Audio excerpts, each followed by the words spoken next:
વિદ્યાર્થી મિત્રો, આજે આપણે સમાંતર શ્રેણી પ્રકરણ 5 વિશે શીખવા માંગીએ છીએ. હવે આપણને એ પ્રશ્ન થાય, શ્રેણી કોને કહેવાય? તો શ્રેણી કોને કહેવાય?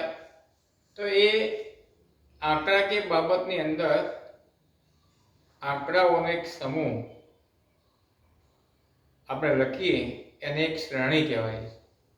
હવે હું અહીંયા આવી લખું છું 1 5 7 8 9 11 15 2 અહીંયા આવું લખ્યું છે 1 3 5 7 9 11 15. અહીંયા આવું લખું છું 1 11 21 31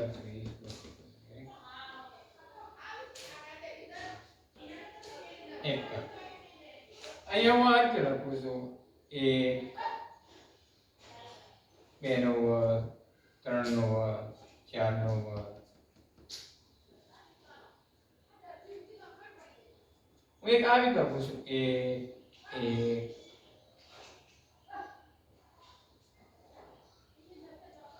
2 3 5 8. તો જો મેં અહીંયા કેટલાક ઉદાહરણ લખ્યા છે. અહીંયા જો 1 5 7 9 11 15 આ એક સંખ્યાઓ એક સમૂહ છે, એક યાદી. આ સમૂહની અંદર આપણે લખવા માટે આપણે શું અંદર જ્ઞાન શું નાખેલું છે? આ બીજા નંબરની યાદી 1 3 5 7 9 11 15. આ શ્રેણી અને આ શ્રેણીમાં તમને તફાવત દેખાશે. આ શ્રેણીમાં તમે તરત જવાબ આપી શકશો. 1 3 5 7 9 11 15 તરત તમે પાસે બોલી જશો 17 19 21 23 વગેરે વગેરે. કેમ બોલી ગયા? કેમ કે તમને ખબર પડે કે 1 3 5 7 9 11 અને 13 એ અયુગ્મ સંખ્યાઓ છે. આની પાછળની સંખ્યાઓ પણ કેવી આવવી જોઈએ? અયુગ્મ આવવી જોઈએ. હવે અહીંયા જુઓ, અહીંયા પણ તમને ખબર પડશે 1 11 21 31 41 ડેશ ડેશ ડેશ ડેશ. તો તમને તરત ખબર પડશે કે આનો એકમનો અંક 1 લીધેલો છે. જુઓ તો તરત તમે આના પછીનું પદ તરત તમે બોલશો 51 આવશે. એના પછીનું પદ તરત તમે બોલશો 61 આવશે. એના પછીનું તરત પદ તમે બોલશો 71 આવશે વગેરે વગેરે વગેરે. અહીંયા જુઓ, અહીંયા 1 નો વર્ગ લખ્યો છે, 2 નો વર્ગ લખ્યો છે, 3 નો 1 ની 1 ઘાત લખી છે, 2 ની 1 ઘાત લખી છે, 3 ની 1 ઘાત લખી છે, 4 ની 1 ઘાત લખી છે. જુઓ આનો અર્થ એ થયો કે 1 2 3 4 5 ની 1 ઘાત આવશે, 6 ની 1 ઘાત આવશે વગેરે વગેરે ડેશ ડેશ અનંત સુધી જવાશે. તો તરત તમે એનો જવાબ આપી શકશો. અહીંયા જુઓ, આમાં જુઓ, થોડીક બુદ્ધિ દોડાવવાની છે. મેં પહેલું પદ મેં 1 લખ્યું છે, બીજું પદ મેં 1 લખ્યું છે. હવે એના પછીના પદ તમે જુઓ, આ બે પદનો સરવાળો 3 મૂક્યો છે, આ બે પદનો સરવાળો 5 મૂક્યો છે, આ બે પદનો સરવાળો મેં 8 મૂક્યો છે. તો મારે હવે આગળના આગળ પદો લખવા તો લખી શકીશ. તો જ્યાં આગળ સંખ્યાનો સમૂહ ચોક્કસ નિયમને અનુસરીને બનાવવામાં આવે છે, ચોક્કસ નિયમને અનુસરીને બનાવવામાં આવે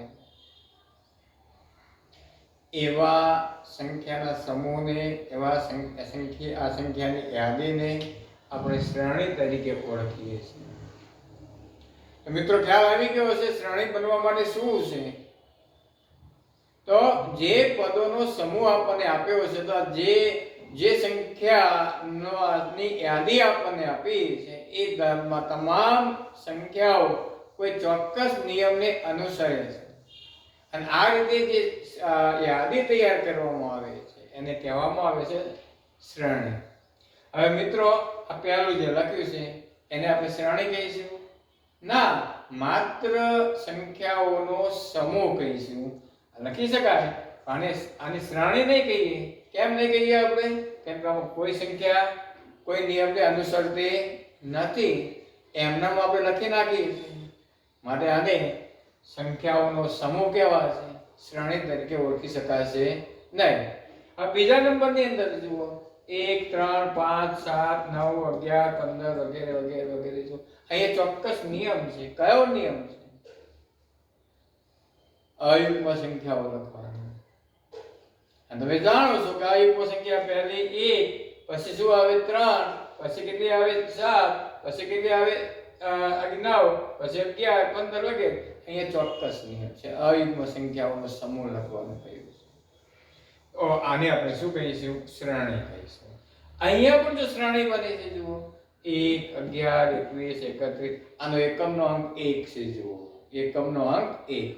તો અહીંયા નિયમને અનુસરે છે અને એ પ્રમાણે અહીંયા આપણે પદોનો સમૂહ લખ્યો છે, સંખ્યાઓનો સમૂહ લખ્યો છે, એને પણ આપણે શું કહીશું? શ્રેણી. અહીંયા જુઓ, દરેક સંખ્યાનો વર્ગ લખ્યો, એક ઘાત લખી છે આપણે, તો આને પણ આપણે શું કહીશું? સંખ્યાની શ્રેણી કહીશું. અહીંયા જુઓ, આને પણ સંખ્યાની શ્રેણી કહીશું, કેમ કે નિયમ પહેલી સંખ્યા એની એ જ લખી છે અને બાકીની બધી સંખ્યા જ્યારે આગળની સંખ્યામાં આગળની બે સંખ્યાનો સરવાળો કરીને આપણે મૂકેલી છે, તો આને પણ આપણે શું કહીએ છીએ? શ્રેણી. હવે આનાથી વધારે આપણે લખવું હોય તો આવું લખી નાખ્યું: 1 નો વર્ગ, 2 નો વર્ગ, 3 નો વર્ગ, 4 નો વર્ગ વગેરે વગેરે. તો આને પણ આપણે શ્રેણી કહીશું. કેમ? આમાં આ પણ કોઈ ચોક્કસ નિયમને અનુસરે છે, કોઈ ચોક્કસ તરાહને અનુસરે છે, માટે આને પણ આપણે શું કહીશું? આપણે શ્રેણી કહીશું. હવે વિદ્યાર્થી મિત્રો, જે આટલી બધી શ્રેણી છે એમાં તો આપણે જે શીખવાની છે એ શીખવાની શ્રેણી જે રહી એક સમાંતર શ્રેણી છે. હવે જે 10મા ધોરણમાં શીખવા માંગીએ છીએ શ્રેણી, તો એ કઈ એનું નામ શું છે? સમાંતર શ્રેણી. હવે સમાંતર શ્રેણીનો અર્થ શું થાય એ આપણે થોડો સમજી લઈએ. સમાંતર શ્રેણીનો અર્થ શું થાય એને આપણે સમજીએ. આપણને કોઈ એક પદ આપેલું હોય અને એ પદમાં ચોક્કસ એક સંખ્યા ઉમેરી આપણને બીજું પદ મળે. બીજા પદમાં જે અગાઉમાં ચોક્કસ સંખ્યા ઉમેરી હતી એટલી સંખ્યા આપણે આમાં ઉમેરીએ તો ત્રીજું પદ મળે. એટલે કે દરેક પદમાં એક અચળ સંખ્યા ઉમેરવાથી એક નવી સંખ્યા આપણને પ્રાપ્ત થાય છે. અને આ પ્રકારની જે શ્રેણી તૈયાર થાય છે એને આપણે શું કહીએ છીએ? સમાંતર શ્રેણી. આમાંની કેટલીક શ્રેણીઓ સમાંતર શ્રેણી છે. જુઓ, આ પહેલી શ્રેણીને આપણે બાદ કરી નાખીએ.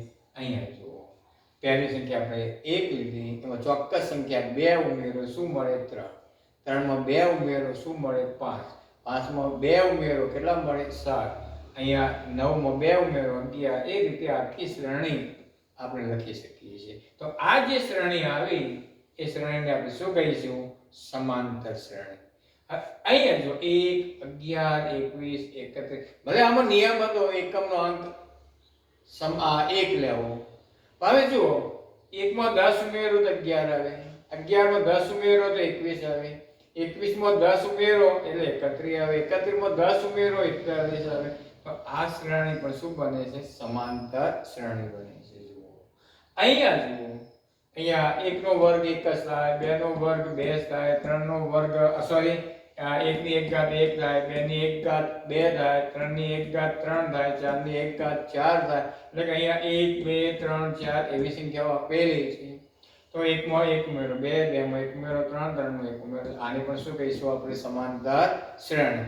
હવે અહીંયા જુઓ, તો પહેલું પદ 1 આપ્યું છે, આપણે શું ઉમેરીએ તો આવે 0 ઉમેરો તો 1 આવે. હવે આ 1 માં આપણે શું 0 ઉમેરી શકાય? ના. તો આનો અર્થ એ બન્યો કે આ જે શ્રેણી જે રહી એને આપણે સમાંતર શ્રેણી કહેતા નથી. તો અહીંયા જુઓ, 1 નો વર્ગ, 2 નો વર્ગ, 1 નો વર્ગ એટલે 1 બનશે, 2 નો વર્ગ 4 બનશે, અહીંયા 9 બનશે, અહીંયા 16 બનશે.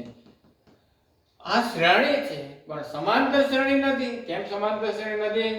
કે આપેલ પદમાં કોઈ ચોક્કસ સંખ્યા ઉમેરીએ તો એના પછીનું તરત પદ મળે છે. ના, નથી મળતું અહીંયા.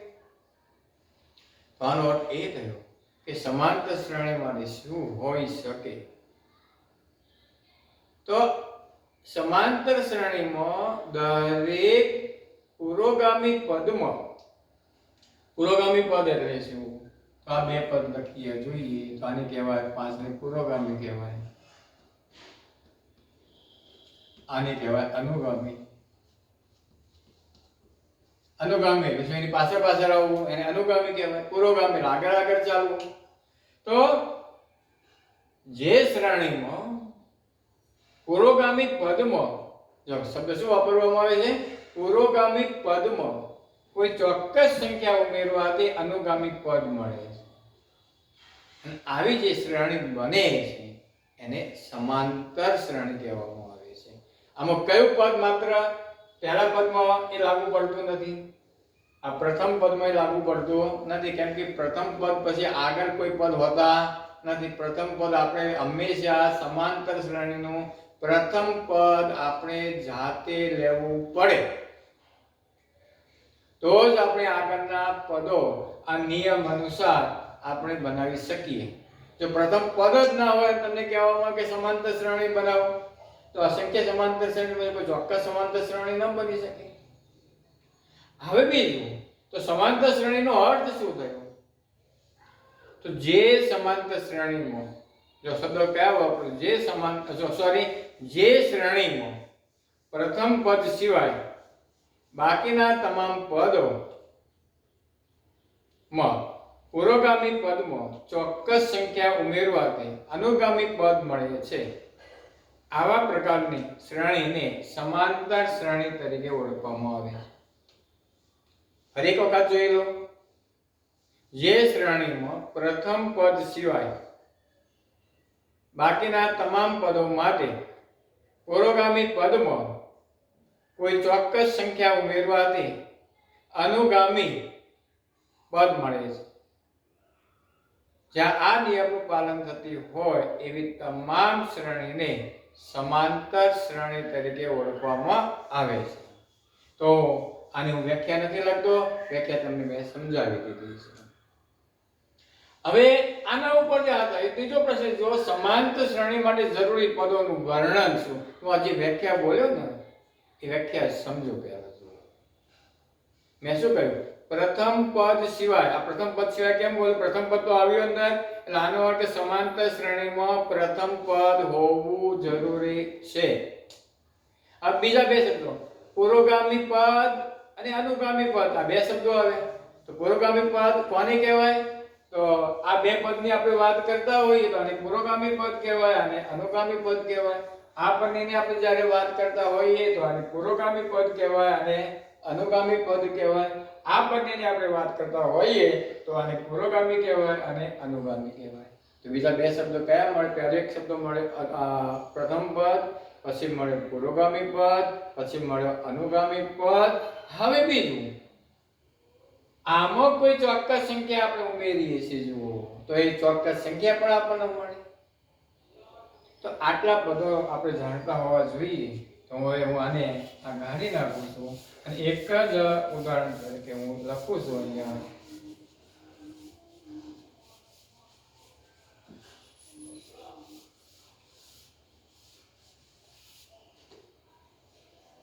હવે હું અહીંયા લખું છું.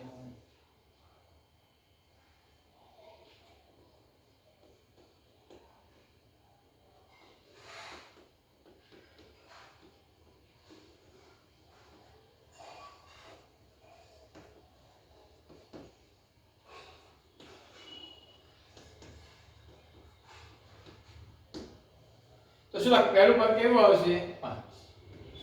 હવે મારે 5 માં કેટલા ઉમેરવાના છે? 2.5. કેટલા થશે? 5 ને 2 7.5. આમાં 2.5 ઉમેરવાના છે, કેટલા બનશે? 10. આમાં 10 ને 2 12.5. એમ આગળ જઈએ તો 12.5 માં અઢી ઉમેરો એટલે 15. એનાથી આગળ જાઓ તો 15 ને 2 17.5 વગેરે. શ્રેણી બની ગઈ. તો હવે આમાં મારે કયા કયા શબ્દો આવે? તો તો અમારા 5 માં ઉમેરું 5 શું બની ગયું પહેલું પદ પ્રથમ પદ જેને આપણે સામાન્ય રીતે a વડે દર્શાવીએ છીએ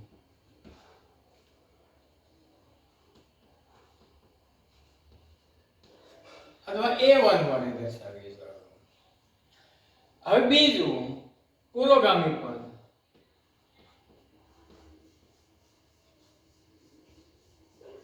અને અનુગામી પદ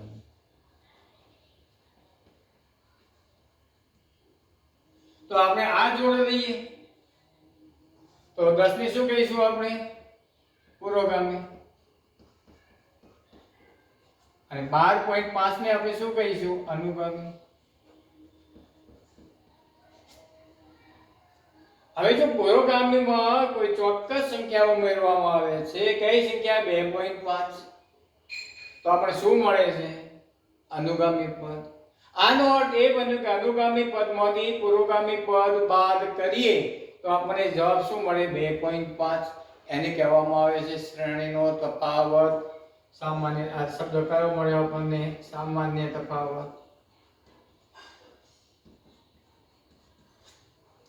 તો સામાન્ય તફાવત શું આવ્યો બરાબર અનુગામી પદ ઓછા પુરોગામી પદ આ એક પદ જ છે તો અનુગામી પદ અને પુરોગામી પદ આવ્યો તો હવે જુઓ અનુગામી પદ અને પુરોગામી પદમાં આને આપણે a1 કહીએ આને આપણે a2 કહીએ a3 કહીએ a4 કહીએ a5 કહીએ a6 કહીએ તો મને શું મળશે અહીંયા a2 a1 બરાબર અહીંયા શું આવશે a3 a2 બરાબર a4 a3 એમ કરતા an -1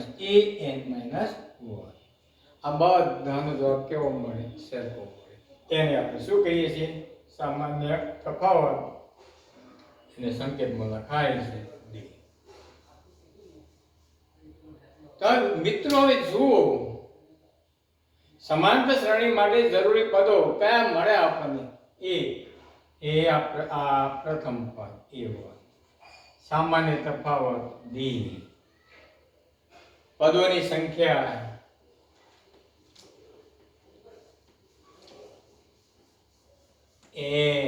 આ બધા શબ્દો જે રહ્યા એ જરૂરી શબ્દો છે n પદોની સંખ્યા શ્રેણી બને છે એટલે એમાં પદોની સંખ્યા તો હોય જ બે અથવા બે કરતા વધારે પદો મળે તો શ્રેણી બને બે અથવા બે કરતા વધુ પદો મળે તો શ્રેણી મળે તો એને શું કહેવાય પદોની સંખ્યા તો સમાંતર શ્રેણી માટે જરૂરી પદો કયા કયા મળ્યા આપણને તો એક મળ્યો એને શું કહેવાય પ્રથમ પદ બીજો મળ્યો સામાન્ય તફાવત જેને કહેવાય d અને ત્રીજો મળ્યો પદોની સંખ્યા જેને કહેવાય n આ ત્રણ બાબત ત્રણ શબ્દોથી આપણે શું બને છે સમાંતર શ્રેણી તો હવે એક સમાંતર શ્રેણી બનાવવી જોઈએ ચાલો હવે આમાં કોઈ તકલીફ અને આ વસ્તુ સમજી લો પહેલા કોઈ પણ બે પદ કયા બે પદ છે અનુગામી અને પુરોગામી એ બે પદનો તફાવત હંમેશા શું મળે સમાન અને એને શું કહીએ છીએ આપણે સામાન્ય તફાવત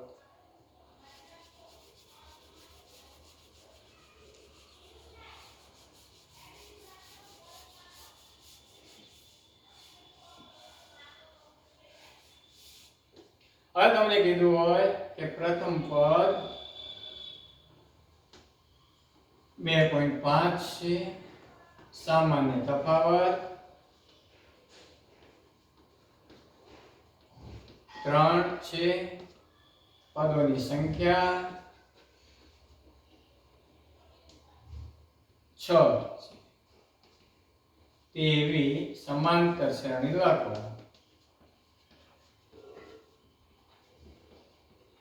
તો મારે શું કે પહેલું પદ કયું આવે 2.5 તો મારે અહીંયા 2.5 તો લખવા જ પડે અસામાન્ય તફાવત કેટલો આપ્યો છે 3 તો મારે 2.5 માં કેટલા ઉમેરવા પડે 3 તો કેટલા થશે 3 2 5.5 આમાં પણ 3.5 ઉમેરો આ 3 ઉમેરો 8.5 આમાં 3 ઉમેરો 11.5, આમાં 3 ઉમેરો 14.5, આમાં 3 ઉમેરો 17.5. કેટલા પદો લખવાનું કહ્યું છે? 6.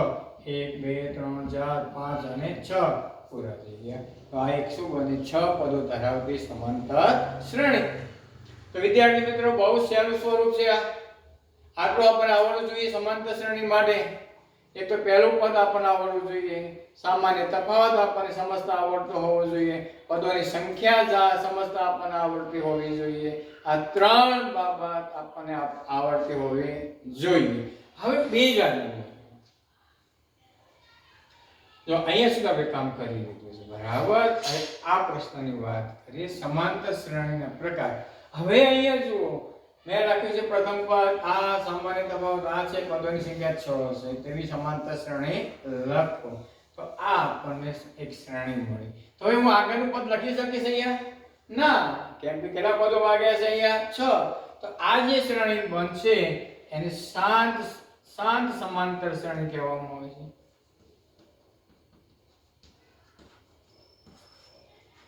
આ શ્રેણી શું કહેવામાં આવે છે? શાંત સમાંતર શ્રેણી. પણ હવે તમને આ પદોની સંખ્યા ના આપી હોય અને કહી હોય એવી સમાંતર શ્રેણી રાખો, તો તમારે આને શું કરવું પડે?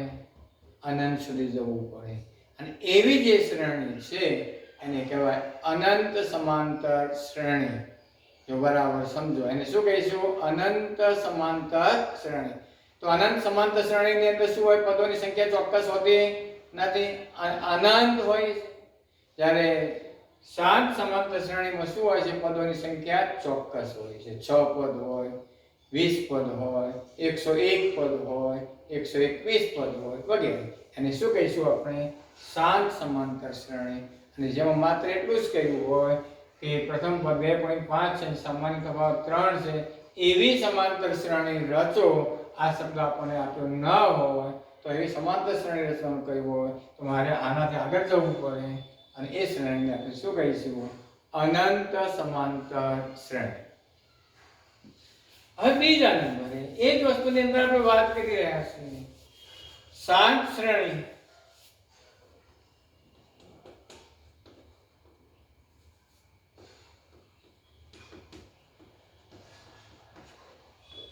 તો આમાં શું આવશે? પદોની સંખ્યા ચોક્કસ 2. પદોની સંખ્યા ચોક્કસ. આને પ્રથમ પદ હોય અને અંતિમ પદ પણ હોય. જુઓ, કેમ કે આને અંતિમ પદ કેમ મળે? 6 પદો કે છઠ્ઠું પદ તો આપણને મળે. છઠ્ઠું પદ શું કહેવાય? અંતિમ પદ. 15 પદ લખો કર્યું હોત, 15મું પદ જે મળે એને શું કહેવાય? અંતિમ પદ. તો અહીંયા પ્રથમ પદ અને અંતિમ પદ 2 મળે. પ્રથમ પદને આપણે a1 વડે દર્શાવીએ, અંતિમ પદને an વડે દર્શાવીએ. અને આનો સામાન્ય તફાવત જે રહ્યો એને આપણે d કહીએ.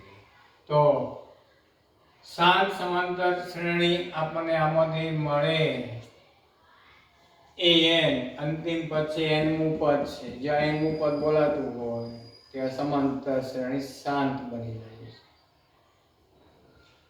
હવે અનંત સમાંતર શ્રેણી.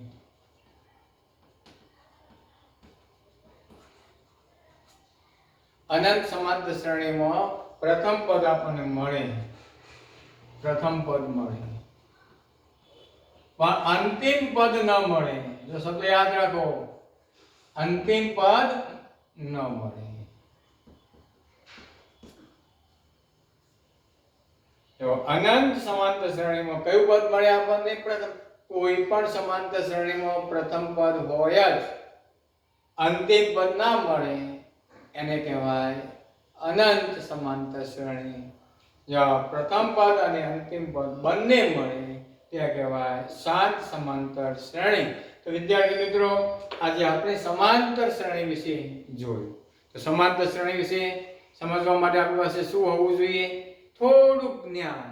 કયું જ્ઞાન? પહેલું પદ હોવું જોઈએ, એને કહેવાય પ્રથમ. એ પદમાં કોઈ ચોક્કસ સંખ્યા ઉમેરી બીજું પદ મળે તો આ કોઈ ચોક્કસ સંખ્યા જે એને કહેવાય સામાન્ય તફાવત. અને શાંત શ્રેણી હોય તો ચોક્કસ પદ મળે, અનંત શ્રેણી હોય તો અનંત પદ મળે. એમાં એનમું અનંત પદ, એમાં અંતિમ પદ હોતું નથી. બીજું, આપણે આ શ્રેણીને વ્યાપક સ્વરૂપમાં લખવી હોય તો આપણે લખી શકીએ છીએ. વ્યાપક સ્વરૂપ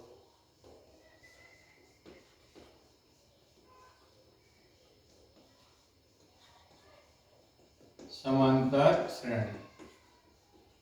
તો એનું પદ શું લખીશું આપણે? A1. બીજું પદ આપણે શું લખીશું? બીજું પદ આપણે કયું લખાયા છે? A1 વત્તા D. ત્રીજું પદ શું લખાયા છે? A1 વત્તા 2D. આના પછીનું પદ કયું લખાયા છે? A1 વત્તા 3D. જો આનું A plus n minus 1 D A1. એનાથી આગળ જવું હોય તો શું લખાય છે? ND. A પ્લસ ND આવે. શું આવશે અહીંયા? A plus ND. આ n મું બનશે. તો આ એક સમાંતર શ્રેણી બની ગઈ. આ એનું વ્યાપક સ્વરૂપ છે. પ્રથમ પદ કઈ લીધું છે આપણે? A1. બીજું પદ કયું આવે? A1 plus D. ત્રીજું કયું આવે? A1 plus 2D. A1 plus 3D. એમ કરતા કરતા આપણે અનંત સુધી આપણે જઈએ તો આપણને આ પદ મળશે. આમાં જુઓ D એટલે આ બે પદનો તફાવત તો D આવે. આ બે પદનો તફાવત કરો તો પણ D મળશે. આ અને આ પદનો તફાવત કરો તો પણ D મળશે. આ અને આ પદનો તફાવત કરો તો પણ તમને શું મળશે? D. તો આનો તફાવત શું મળે આપણને? D. તો વિદ્યાર્થી મિત્રો, આ રીતે આપણે સમાંતર શ્રેણીને આપણે ઓળખી શકીએ છીએ. હવે એનાથી આગળનો એપિસોડ, આના પછીના એપિસોડમાં આપણે જોઈશું.